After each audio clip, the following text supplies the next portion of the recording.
Objectif maintenant pour vous trois, eh bien le 4 à la suite, je vous le souhaite bien sûr. Quels sont nos thèmes ce soir? Eh bien, regardez. D'abord les villes fluviales du monde, les cérémonies d'ouverture des Jeux Olympiques, les écrivains français incarnés au cinéma, et enfin notre thème mystère que vous pouvez découvrir dès maintenant sur Twitter. Bernard, Twitter, vous connaissez bien, hein? Beaucoup. Vous avez même écrit un livre, hein. Les Oui. tweets sont des chats. Oui, les tweets sont des chats parce que, comme les chats, ils partent en silence, ils circulent en silence et ils se posent en silence. Et alors, votre compte Twitter est extrêmement suivi, plus de 400 000 followers. Les followers, c'est ceux qui vous suivent. Oui, mais follower, non, abonnés. Abonnez, on peut pas. Non, abonnés. En pleine spéciale semaine de la langue française et de la francophonie. Bravo Samuel Etienne, super. Abonnez bien sûr. Et alors moi je vous suis sur Twitter et vous tweetez sur l'actualité, Oui. sur la politique, Oui, sur le sport, oui, si on veut. sur la littérature bien Bien sûr. sûr, Et oui. qu'est-ce qui vous séduit d'ailleurs à ce point dans la démarche de Twitter, des 140 caractères? C'est un exercice de style et un exercice mental, c'est-à-dire arriver à résumer une pensée, un souvenir, un souvenir, enfin, en moins de 140 signes, c'est-à-dire qu'il faut pas qu'il y ait un mot inutile, et puis y mettre un peu d'humour et un peu de clarté, et en respectant, bien entendu, la syntaxe, la grammaire, l'orthographe, la ponctuation, parce qu'avec le lourd passé qui est le mien dans la langue française, je ne peux pas me permettre Bien des sûr, erreurs. on ne vous raterait pas. Voilà. Ah, bon, voilà. Et éviter bien sûr les anglicismes comme follower par exemple. Merci beaucoup Bernard. Je vous rappelle, donc 4 thèmes. Donc ce soir, Walid, c'est vous qui choisissez en premier. Ville fluviale du monde, cérémonie d'ouverture des JO, écrivain français incarné au cinéma ou le thème mystère.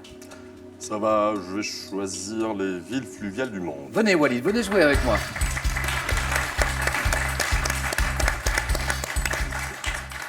Et d'ailleurs, à propos de monde et de villes fluviales, voyageur Walid. Oui. Grand voyageur. J'aime bien voyager, oui. Quel a été votre plus beau voyage, celui dont vous gardez le... C'était un grand tour dans la péninsule des Balkans. D'accord. On a fait le tour complet de la Bulgarie jusqu'au Monténégro, Croatie, Slovénie. Et c'est vrai que ça vient de s'ouvrir là il y a quelques années et c'est des pays magnifiques. Qu'est-ce qui vous a touché le plus justement ou surpris? C'est le contraste plage, montagne, canyon. Très bien. Ouais. Et on est donc dans une spéciale langue française et francophonie. Et à ce propos, je voulais que vous m'expliquiez un mot. Qu'est-ce que la shakshuka? Shakshuka? Shakshuka, Shakshuka. c'est un plat traditionnel tunisien. Oui. Et le dialecte tunisien, on appelle ça aussi delja ou bien shakshuka parce que c'est un mélange entre arabe, berbère et français. D'accord. Mélange, d'où le nom, d'accord, donné à ce dialecte. Oui, on dit delja ou bien familièrement shakshuka. Très bien. Walid, donc, vous jouez avec nous pour ce thème que vous avez choisi, les villes fluviales du monde. Êtes-vous prêt? Je suis prêt. Top. Quelle grande ville française est établie au confluent d'un fleuve, le Rhône et d'une rivière, la Saône? Lyon, Quelle ville africaine établie sur la rive gauche du Niger est la capitale du Mali? Bamako, Quelle ville sacrée de l'État indien de l'Uttar Pradesh est célèbre pour ses escaliers en pierre qui donnent accès au Gange? Bénarès, Quelle ville allemande, capitale du land de Rhénanie-Palatinat, se trouve au confluent du Rhin et du Main?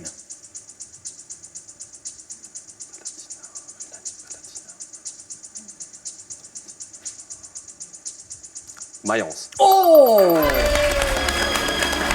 Walid, incroyable, ce self-control. Et oui, c'était la bonne stratégie. Self-control. Bernard, je viens de dire self-control. Ça, pas du tout, ça. Qu'est-ce que je peux dire correctement, là, plutôt que self-control? La maîtrise de soi. Maîtrise de soi, bien sûr. Ça ne va pas du tout. Walid. Je vous dis un truc, Oui. j'ai réfléchi parce que je connaissais le nom en allemand, Ah. et puisque c'est la francophonie, je voulais pas dire Mainz. C'est Je oui. voulais dire le nom en français. Mais vous savez, je l'aurais accepté. Je l'aurais accepté, d'accord. Mainz. Très bien. Mais Mayence, bravo. Et bonne stratégie, parce que vous aviez 3 points. Donc vous avez préféré, bien sûr, attendre pour le 4 à la suite. Un grand bravo pour Walid pour ces 4 bonnes réponses. Donc Mayence, Bénarès, Bamako et Lyon. Walid, félicitations. Superbe. Merci beaucoup.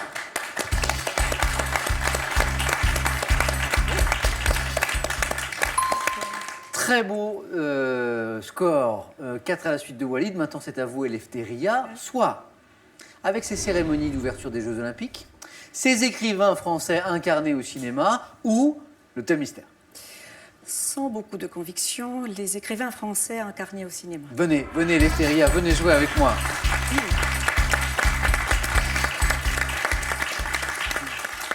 C'est un beau thème quand même. Oui, c'est un très beau thème, mais je ne sais pas si Donc, je... écrivain français. En matière de littérature, vous avez une vraie passion pour la poésie grecque. Oui, la poésie grecque du XXe Oui. siècle, parce que beaucoup de gens ne le connaissent pas, que nous avons 2 prix Nobel de littérature, Élitis et Séphéris, qui a d'ailleurs gagné le prix Nobel un an avant Sartre. 2 prix Nobel de littérature. Oui, il y a un grand poète, Constantin Cavafy, qui a été traduit par Marguerite Yourcenar, et puis des poètes contemporains très remarquables. Bernard, vous connaissez ces poètes grecs? Une de mes fiertés de ma vie professionnelle, c'est d'avoir été le seul journaliste à avoir interviewé Georges Séphéris après son prix Nobel de littérature. Je suis allé le voir dans une île grecque. Voilà. Donc, c'est peu connu, mais Bernard Pivot, lui, le sait. Bien sûr. Eleftheria, écrivain français incarné au cinéma. Êtes-vous prête? Oui, je suis prête. Top. En 2007, quel auteur de fables comme La cigale et la fourmi, Laurent Deutsch a-t-il La incarné Fontaine. dans? En 2013, dans le film Violette, quelle femme de lettres auteur du deuxième sexe est incarnée par Sandrine Kiberlin? Simone de Beauvoir. En 2013, à quelle actrice et chanteuse épouse de Bernard-Henri Lévy doit-on le film Opium, dans lequel Grégoire Passe. Collin incarne en 99, alors que Benoît Magimel joue le rôle d'Alfred de Musset, quelle comédienne incarne Georges Sand dans le film Les Enfants du Passe. siècle? En 2002, quelle femme de lettres auteur de L'Amant est incarnée par Jeanne Dumas. Moreau Duras. dans... En 1990, 1990, dans un film adapté d'Edmond Rostand, elle-même inspiré par la vie de Cyrano de Bergerac, quel acteur incarne l'écrivain? Ah, passe. En 2000, quel marquis et écrivain sulfureux du XVIIIe siècle est incarné par Marquis Daniel de Sade. Auteuil dans... En 97, quel acteur interprète le rôle de 2 points Eleftheria? Bravo à vous. 3 bonnes réponses, La Fontaine, Beauvoir, Sade et 2 points. Cette femme de lettres, auteur de L'Amant, Duras, mais vous m'avez Duras, dit voilà, un oui. petit peu Dumas juste avant, et, je suis obligé de prendre la première réponse. Cette actrice et chanteuse, vous l'avez passée très vite, épouse de Bernard-Henri Lévy. Abidine Ariel Dombal. Ariel Dombal. Ariel Dombal, voilà, c'est ça. En 99, alors que Benoît Magimel joue le rôle d'Alfred de Musset, quelle comédienne incarne Georges Sand dans le film Les Enfants du siècle? Abidine et Bernard? Juliette Binoche. Et en 90, dans un film adapté d'une pièce d'Edmond Rostand, elle-même inspirée par la vie de Cyrano de Bergerac, quel acteur incarne l'écrivain? Fabrice Lucchini. Gérard Depardieu. Depardieu. Gérard Depardieu. Et Eleftheria, félicitations pour ces 2 points. Merci beaucoup.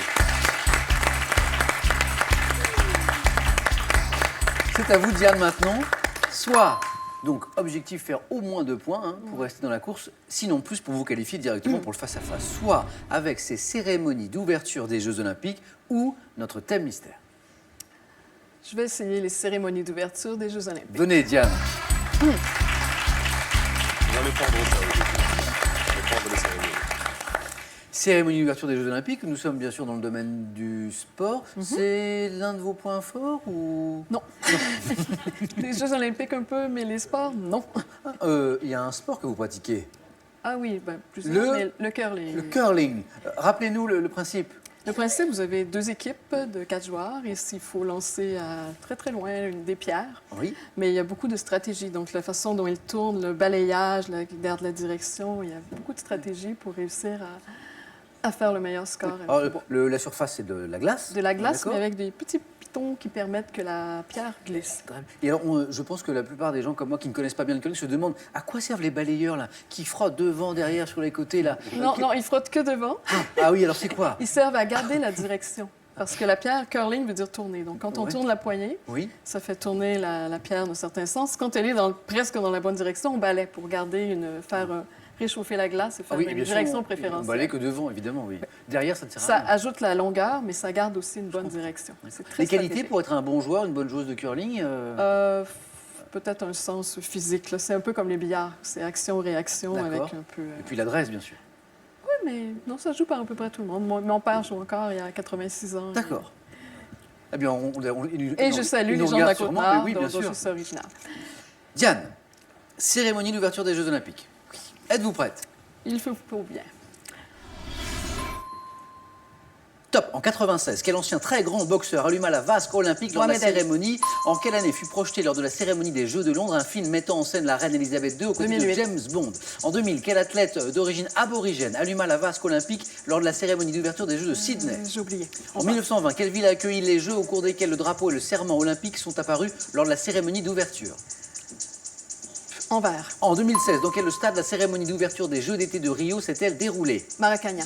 En 2004, à Athènes, quelle chanteuse islandaise interpréta la chanson Björk. Océania? 1960, quel cinéaste, producteur, dessinateur présida le comité chargé de réaliser la cérémonie d'ouverture des Jeux d'hiver de Squaw Valley? 1960, cinéaste. C'était Walt Disney. Walt Disney. Et 3 points. Diane, vous êtes qualifié pour le face-à-face.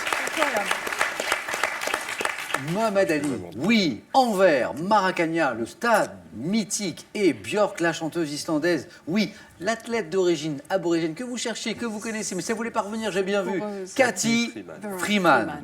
Et puis cette année, où fut projeté lors de la cérémonie des Jeux de Londres un film mettant en scène la reine Elisabeth II aux côtés de James Bond.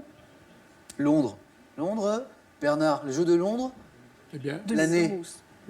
Abidine. 2012. 2012, Ah oui, Abidine, je suis 2008. exactement. Et Diane, félicitations. Merci. Vous êtes qualifiés, merci beaucoup.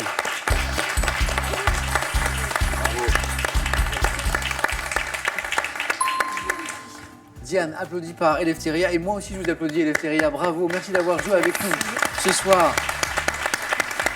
Bon retour à Athènes. Eleftheria, ce cadeau est pour vous. Mesbagages.com, site internet de vente en ligne de bagages, vous offre cette valise tendance et élégante, accompagnée de 120 tickets assortis. Relisez l'histoire de France d'un œil nouveau et impertinent. Truffé d'histoires aussi drôles qu'étonnantes, ces 3 ouvrages vous dévoilent les petits et les grands secrets des plus célèbres personnages historiques.